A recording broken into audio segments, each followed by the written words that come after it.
wabarakatuh. Saya Indra Zainal Alim, Kepala Desa Jalan Caga, Kabupaten Subang.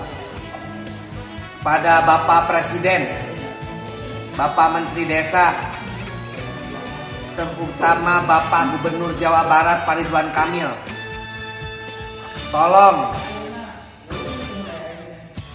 ketika Bapak mengeluarkan satu kebijakan untuk warga masyarakat luas, khususnya yang berhubungan dengan warga desa, apalagi terkait bantuan, tolong sebaiknya Bapak pikirkan terlebih dahulu yang lebih matang.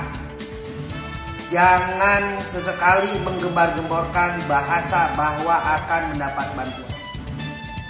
Warga kami sudah tenang, Pak, sebenarnya sebelum ada statement dari Bapak bahwa kami akan mendapatkan bantuan.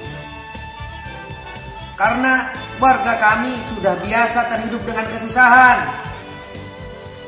Dengan statement Bapak bahwa warga kami akan mendapat bantuan, ini semua ricuh. Dan yang paling garda terdepan adalah kami sebagai kepala desa. Bukan saya saja sebagai kepala desa Jalan Caga, tapi saya yakin seluruh Kabupaten Subang, termasuk Bapak Bupati Kabupaten Subang pun kebingungan dalam hal kebijakan. Dalam setiap hari berubah-ubah, dari keputusan menteri kemudian keputusan dirjen. Mana hierarki perundang-undangan kita digunakan? Jangan dijadikan bencana atau musibah ini menjadi pencitraan bagi bapak-bapak. Tolong sekali lagi, Pak, kami sebagai kepala desa seolah-olah diadu domba oleh kebijakan Bapak dengan warga kami sendiri.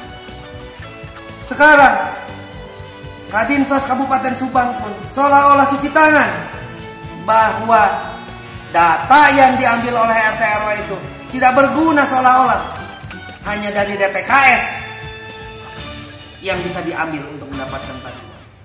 Ini menjadi simpang siur kembali. Jadi sekali lagi, khususnya Bapak Gubernur yang saya hormati, Pak Ridwan Kamil, kami masyarakat khususnya Desa Jalan Caga, sebelum Bapak mengembar-gemborkan bahwa akan ada bantuan, kami merasa tenang dan kami fokus terhadap pencegahan COVID-19. Tapi ketika Bapak mengeluarkan statement kebijakan tentang bantuan ini, kami seolah-olah warga semua tidak tenang dan menunggu bantuan yang tidak ada. Ini Pak, kadus kami, ini RW kami, dan ini RT kami yang sudah mendata dari bawah. Sekarang seolah-olah tidak ada guna. Siapa yang akan diserang oleh warga kami? Pasti ini RT, RW, dan para kadus. Kemudian kami yang paling terakhir yang ada di pemerintahan desa. Sekali lagi, saya Kepala Desa Jalan Caga merasa prihatin dengan kebijakan-kebijakan yang Bapak keluarkan. Terima kasih dari kami. Wassalamualaikum warahmatullahi wabarakatuh.